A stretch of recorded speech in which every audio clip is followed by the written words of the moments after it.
But one of the things that I think is most important to continuously name is that none of us know how to do this. Like none of us know how to create a world that is completely equitable and just. If we knew, we'd have it. Hey, my name is Jenna Kutcher, and I am obsessed with all things business, marketing, numbers, and helping you to navigate both the messy and the magical seasons of this thing called life. I'm a small town mama who took a $300 camera, grew a successful photo biz, and now I work from home and run a 7-figure online business. I teach you the tried and true secrets to building a career you adore. Shy away from the real talk? No way. Money, hardship, growth, loss, and marketing are all topics we discuss here. Think of this as your one-stop shop for happy hour with a gal pal mixed with business school. Pull up a seat, make sure you're cozy, and get ready to be challenged and encouraged while you learn. This is the Goal Digger Podcast. Our world is at a crossroads of crises. A lingering global pandemic, women's rights at risk, our climate in a downward spiral, a fight for equity and racial justice. The list goes on. And I don't list these things off to bring you into gloom and doom territory, but rather to set the stage for a positive and enlightening conversation about what you and your business can do about everything that's happening around us right now. You can make a difference, all while running a financially successful business. By the time our guest today, Trudi Lebron, was 16, she had 2 children and had dropped out of high school. All of the odds were against her. Today, Trudi runs a $1 million coaching and consulting firm, helping entrepreneurs and coaches build anti-racist businesses and become equity-centered coaches and leaders. She is the CEO of ScriptFlip and creator of the Institute for Equity-Centered Coaching. And right now, Trudi is on the Goal Digger podcast to talk about leading an equity-centered and values-driven business, justice-based commerce, her new book, The Anti-Racist Business Book, and all of the ways that you can contribute to the social good while still pursuing profits within your company. Here she is, Trudi Lebron. My friend and repeat Goal Digger podcast guest, Sunira Madani, is on the HubSpot podcast network. It is so cool to be in such good company on the network with Sunira. If you haven't tuned into her show before, CEO School needs to be your next listen. CEO School is committed to closing the gap and helping more women level up by sharing stories and strategies from powerful women in leadership. Because nothing bad happens when women make more money. Sunira recently interviewed the OG girl boss, Sophia Amoruso, about building $1 million brands and media trainer Jessica Abo on how to nail your media appearances and pitches. Listen to Sunira Madani's show, CEO School, wherever you get your podcasts. Thank you to BetterHelp for supporting the Goal Digger podcast. BetterHelp is online therapy that offers video, phone, and even live chat-only therapy sessions. Our listeners get 10% off their first month at betterhelp.com/goaldigger. That's betterhelp.com/goaldigger. Trudi, welcome to the Goal Digger podcast. Thank you so much for having me. Oh, I'm so excited. This has been years in the making, and I'm just so excited to get this opportunity to ask you questions and to let people listen in on your story, your journey, and the things that you've got going on. So will you first start with me and walk me through, where did your path to CEO begin? Like, were you, little Trudi, someone who always envisioned yourself becoming a business owner? Not quite like that. Okay. I certainly was envisioning like an alternative life to, the traditional kind of wake up in the morning and go to the 9 to 5. I watched my parents do that, and I definitely knew that that wasn't for me. But I actually thought that I would be like a hip hop artist. Stop. When I was a kid. Yeah, actually. That's amazing. That's exactly what I thought I was going to do. I studied music and theater, and I did a lot of performance when I was young. All that served me in all kinds of interesting ways these days. Why do we not incorporate this more into your life right now? I need to see some of these hip hop abilities. Yes, for sure. So my path was a little bit of a roundabout kind of way. The biggest thing was confronting the reality that the career I had chosen for myself, which was in the nonprofit sector, working with young people who grew up in inner cities, like the one that I grew up in, was work that I really loved, but also work that was not going to pay my student loans So that was like a really practical need to learn how to, side hustle and take the skills and training that I had and kind of leverage it and make some extra money in the nonprofit space. But as I kind of learned more about entrepreneurship, I realized that there was a big divide between what nonprofits were able to do and the innovation that was kind of required and that I was seeing in kind of the online business world. And at the time, the term was lifestyle design, lots of, people blogging and digital nomads and things like that. And so I was watching a lot of that stuff happen online and realized that there was a whole lot of like innovation and get up and go that the nonprofit world could benefit from. But the reverse was true. There was a lot of principles in serving people and in business that I was working on in the nonprofit sector that I did not see happening in like the online business space. And that kind of gave me a little bit of direction when I was trying to think about like, what's my niche going to be? What am I going to, how am I going to contribute? And I just continued to see a lot of need in the online business space. And, when I say online business, that includes like coaching, personal development, any kind of like online brands, people who are, wanting those similar kinds of things, wanting to live anywhere, live a life of freedom, but also, make money and be able to support themselves. And I just saw a huge opportunity to kind of bridge that gap. That's incredible. And I think it's really exciting for people when they hear stories like yours, where you see that gap and instead of waiting for someone else to fill it, you're like, and I will figure out how to bridge this gap. Can you walk me through what is equity-centered coaching and explain what it is and how you landed on this idea? So equity-centered coaching is our proprietary approach to coaching and kind of method, philosophy of coaching that basically puts the coach practitioner in a position and gives them the skills that they need to support people through all different kinds of transformations and really anchor their skill in conversations around identity, anti-oppression, personal growth that is impacted by systemic inequities. And that's something that everyone kind of faces, right? We all internalize narratives that come from the world about who we're supposed to be. And those things are really influenced by power and inequity and historic inequity.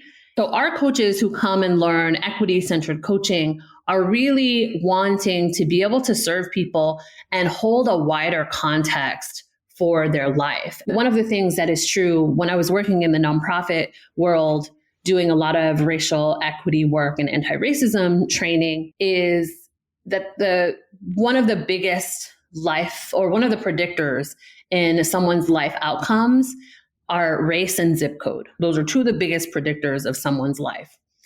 And my position and the position of equity-centered coaching and all of the work that we do is that if someone is in the business of transformation, of supporting the transformation of other people, and they don't have an understanding of how things like identity and a zip code, like race and zip code, ethnicity, some of these other things that are really dominant influences in someone's life. If you're in the business of transformation and you don't understand that context, your practice is missing a really key component. And so our work strives to help people, again, fill that gap, really teach them to understand how those things are true, how they can be untrue, like how we can kind of do things to make shifts in our lives so that we can overcome those things and start to change outcomes. And hopefully, eventually, the idea is that we live in a world where we no longer have race and zip code as those kinds of predictors in someone's life.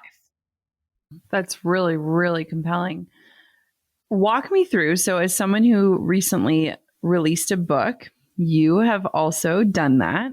Yes. The Anti-Racist Business Book. And you kind of dig further into these topics and you talk about things like toxic capitalism versus justice-based commerce. Walk me through those different things and talk to me a little bit about your book journey.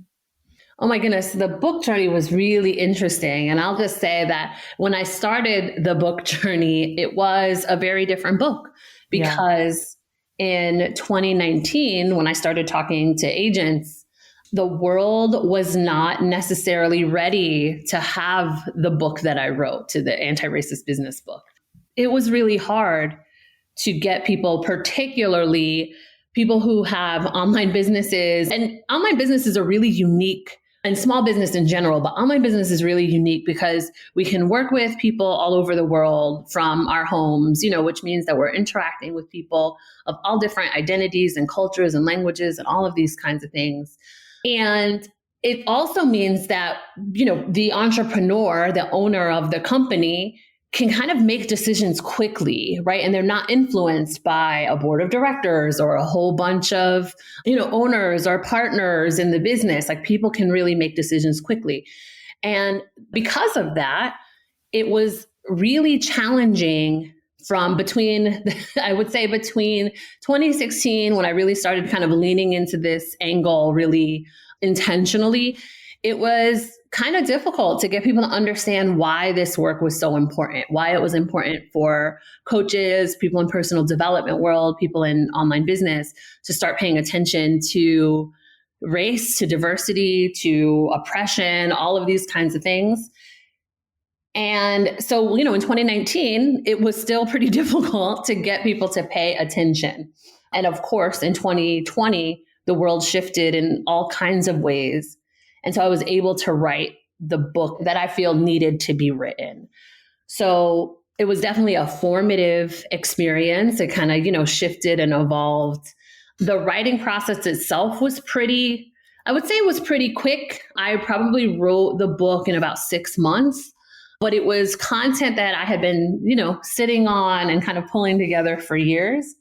And because I was with a new publishing house, Row House Publishers, I was the second book under the publishing house to be released. And so we had a really tight timeline and we just kind of had to get it done. So it was pretty intense, but I really enjoyed it. It's so interesting because there's so much timing involved. And I feel like one thing you touched on is like with the digital world, you can have this idea, put it out into the world, get feedback, edit it, whatever. And with a book, it's a totally different process, has that long gestation period. And I'm glad to hear that in that timing, it probably was a beautiful way for you to get your message out at an even greater volume than you would have if it would have come out immediately when you first started working on it. Do you agree? Yeah, 100%. I thought that I was going to be writing a book that was going to be very geared towards coaching and the practice of coaching and like more social impact business, which there is a lot of that in the book.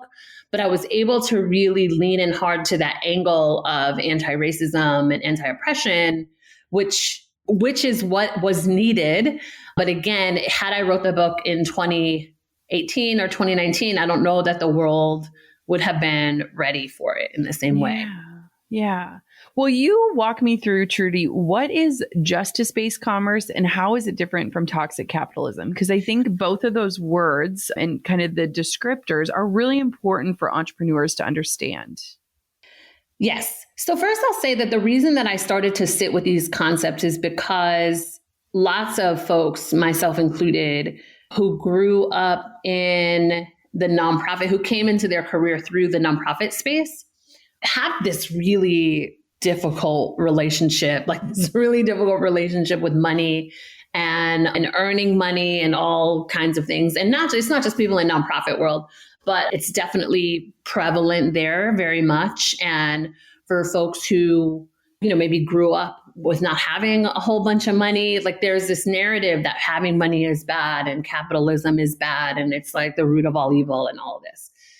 And I really wanted to kind of understand where that came from. I wanted to understand capitalism. I wanted to say, well, what is this really? And so I started doing the research. This has been years in the making now, really starting to understand what capitalism is, who some of the early thinkers of capitalism was, how things have shifted. And what I realized is that the biggest challenges with capitalism are the things that we see is really like the extremes, like the people who have billions and billions of dollars and, are not taking care of their employees well and have hostile work environments and are not paying people equitably and, and taking advantage of people and all the exploitation. And then there's a whole bunch of problems with capitalism on the policy side, right? And so there are lots of parts of capitalism that are hugely problematic. And I call those things toxic capitalism. And I want to separate those more insidious components of capitalism from just the ability for someone to open a business on their own and set their own rates and have a daycare out of their house, for example, right?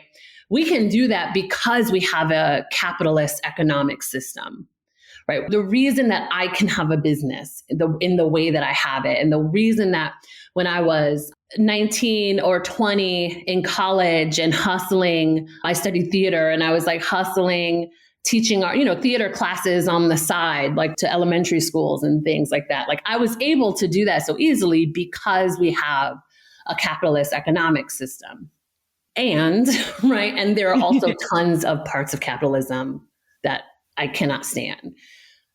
So because of that, I don't want to throw capitalism in the garbage, right? And I think that there's a lot of folks who talk about anti-capitalism as the kind of the idea that we all need to be moving towards. And I really want to challenge us to think about that, because anti-capitalism is not inherently anti-racist. And my core, I think, intent is to, again, to live in that world where people's life outcomes are no longer connected to their race and zip code. I think that just commerce, which is a justice-based idea of the exchange of money and goods and services, can still exist in an economy that is capitalist. But we have a lot of work to do, again, on that policy side so that we don't have the kind of exploitation and oppression that happens. In the book, what I'm trying to do is help people see the differences between that kind of policy side and the toxic elements of capitalism that perpetuate inequity and poverty and all of these kinds of things, but that we don't have to throw the whole thing away, because there are some parts of it that are worth salvaging and that actually might have some solutions for us to be contributing to more economic equity. Wow. Yes. You've probably heard the quote from the philosopher who said, "Change is the only constant in life." And it's true. Everything is always changing and evolving, but that doesn't mean we always enjoy it, especially when it comes to your business. HubSpot's CRM platform helps you make major moves confidently. Confidence to go big, go home, go local, or global. With HubSpot, all of your marketing and operations and sales tools are in one place, meaning you have the right data at the right time to make the right call. A single source of truth means your teams are supported by a powerful system that helps lighten the busy work and create more time and space for big thinking. As a connected customer platform, HubSpot provides more than just software. It helps you and your teams create deeper, more meaningful relationships with your customers so you can grow better together. Learn how HubSpot can help your business grow better at HubSpot.com. Now, a word from our sponsor, BetterHelp. I am so proud to be part of a generation talking about previously taboo social topics like mental health. You know that I don't shy away from conversations about the deep and meaningful stuff on this show, and mental health is absolutely one of those weighty topics I'm digging into in my own life right now. How we care for our minds affects how we experience life, so it's better to invest time and care into keeping our minds healthy. I'm choosing to support the health of my mind with BetterHelp Online Therapy. BetterHelp is online therapy that offers video, phone, and even live chat only therapy sessions, so you don't even have to see anyone on camera if you don't want to. It took me less than 2 minutes to fill out the initial questions and specify what I was looking for in terms of support, and I loved that I was matched quickly with a therapist named Wilhelmina and given a bunch of options to book in time with her remotely.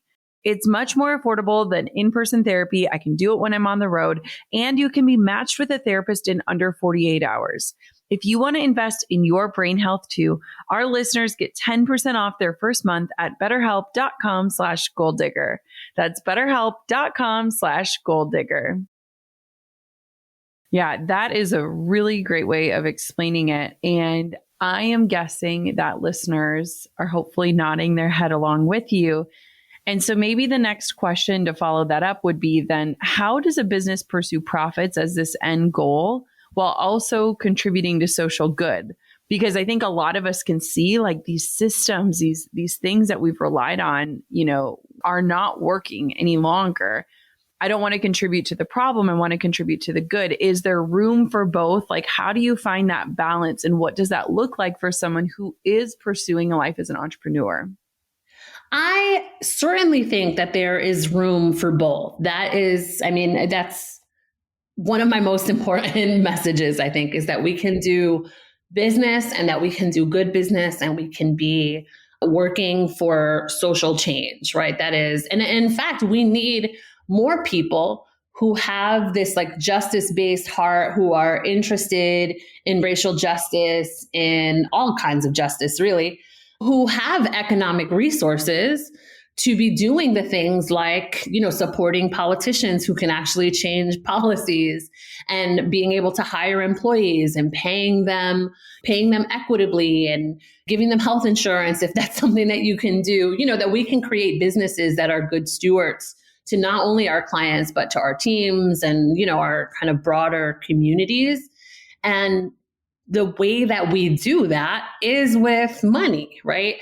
And I think that there are tons of people who are working in the online business space or anti-racism or different kinds of justice work whose solution is, again, like anti-capitalism and kind of moving in a different direction. But one of the things that I think is most important to continuously name is that none of us know how to do this. Like none of us know how to create a world that is completely equitable and just. If we knew, we'd have it. And so what we have are a lot of ideas and a lot of theories and a lot of practices, and we have lots of best practices. And our job, I think, is to continue to practice to get better and kind of create space for folks to have businesses that, are successful and to continuously improve and leave space for improvement and leave space for grace in the process because we're going to make mistakes, right? So I 100% believe that it is completely possible to have a business that is profitable, that takes care of your family and the life that you want to live, but also can take care of others and a community and move kind of social progress forward. Yes, I agree. I want to know, so if somebody's listening, and I want to do this myself too, how can a business owner evaluate where their business stands right now, like in terms of equity, values, and social impact? Because the more I talk to entrepreneurs, and even more specifically female entrepreneurs, there is this deep desire to, help change and shift the world that we live in and to help, for future generations. And so is there kind of a way to measure, like, here's where we're at right now, equity, value, social impact, and here's how you can move forward? There is, and I wish there was like a simple way to quiz. Kind of say, here's like the checklist that you can go, download and do. And that is just not how this work happens. Yep. This work is extremely interpersonal. It's community-based. It takes time. One of the things that I say all the time is that urgency interrupts equity. And so when we're looking to be like efficient, right, and like get the download and check the boxes and just kind of like hurry up and like do the things, we are actually really likely to miss something. And equity work is extremely relational. It's extremely like conversational. You have to like really be in conversations with people, be critically thinking about where you stand, what your values are, how those things are being operationalized in your business. So yeah, there are definitely ways to do it. But what I want to make sure I'm clear about is that I don't think that there is one right way that this happens. And that's why you can't just like download a checklist, because it's really, in order for it to be authentic, the leader or leaders in the company need to make sure they're on the same page, need to make sure that they understand what those words even mean, right? Some people don't even really know what equity means, or what like having values in your business means, like having a values, based or values led business means. So taking the time to get people on the same page, to look at your policies, practices, and procedures, make sure that all of the things that you're wanting to do are kind of coming through in all of your day-to-day decisions. One of the things that I've been doing for years, and I did this, I do this with small companies and also with I used to do this work with large school districts over the course of 3 years, where we would, just take a year to create a strategic equity plan. Mm-hmm. Right. So this work is not fast. And I think that what I hope is that people can find comfort in that, because if it's fast, or if we just like say that, we need to make all these changes quick, they're not going to be fully embodied. You're going to have people push up against you. You're not going to have time to sit with your decisions and really integrate them. It's just when we make decisions quickly, it's easy to just like leave them to the side just as quickly.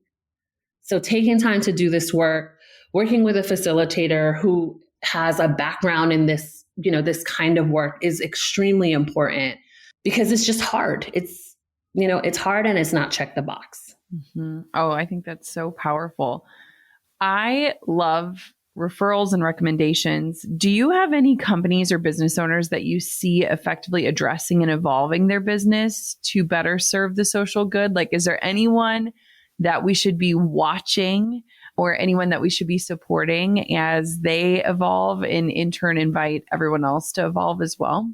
So what is tricky about that is that, I try to make a practice of not commenting on what people are doing unless I'm working with them. Because here's the thing, there's a lot. What's happening on the inside. It's so easy to like throw up a, Instagram post, or to like put your diversity statement on your website and not change any of your hiring processes or your firing processes, or how you, compensate people. Like there's just so much that we don't see, right? So what I can say though is that as you're looking at companies and trying to evaluate who you want to support, who you want to do business with, asking questions about, do you have a strategic equity plan?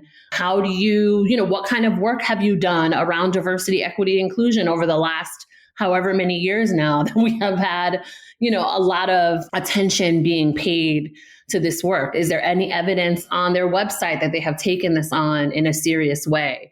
Talking to other clients, talking to people who work there, those kinds of things are the things that will give you a lot of insight. Mm-hmm. I love that. Switching gears, Trudi, I want to go a little bit back to your origin story and how you carved a space in this world. For somebody that's listening that sees a gap and knows that they have the skills or the knowledge or the education or the background to fill a gap, do you have any bits of advice for kind of creating a niche business, something that you might not see someone else already doing? Yeah, I think one of the most important things that I can share, if someone is seeing that there's a gap that needs to be filled, but that people don't know that it needs to be filled yet, is that you have to take the time up at the, start of your business to do a lot of educating people. It's not a traditional marketing funnel that you might need to create. You might have to take, a good amount of time just educating people about why it's important. And so any opportunity that you have to get in front of people, to write about your ideas, to write about the problems, start a podcast, just talk about it endlessly, get in front of, like any opportunity that you can to like whether it's like a digital Zoom webinar or podcast or summit, like any opportunity is just so important to start sharing why your work is important and then collecting it, right? So there's a lot of folks, I remember I made this mistake early on, just trying to get on all the podcasts, trying to get on all the writing a bunch of blogs, but then like not having it organized because having it organized is important because the second step after you create this educational content is that you have to continue to refer people to it. So what happened with some of the content that I created early on, including one of the podcasts that I co-host, That's Not How That Works, is that when people would ask questions, instead of answering them, like on Facebook, for example, instead of answering the question, I'd refer them to a podcast or I refer them to a blog that I had written. And then other people started to do the same thing. And so taking the time to do the education about why it's important. And then the second thing is relationship building. Like just, oh man, I cannot stress how important it is to just build relationships with people. And I am certainly not a fan of the advice that's just like, oh, work for free and do all the speaking for free. Like not everybody could do that. And, we should be compensating people for their labor and their expertise.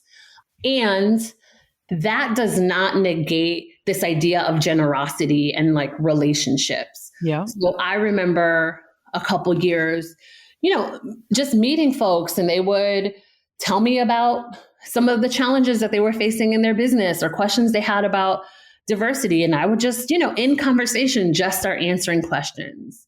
And then when it got to the point that it was, that they needed some kind of help, I would share with them how I could help them implement. But just being really generous with my knowledge was just transformational to some of the relationships that I was really able to authentically build that in many cases since then have turned into genuine friendships and collaborations with people. So generosity and teaching and showing up, even when it feels like nobody's listening. Yeah. Extremely important. I couldn't agree more. And you made such a good point, Trudi, in the sense of so many of us have created so many pieces of content, but we don't even know how to point people to them. And so then we spend our time repeating ourselves over and over and over again. Totally.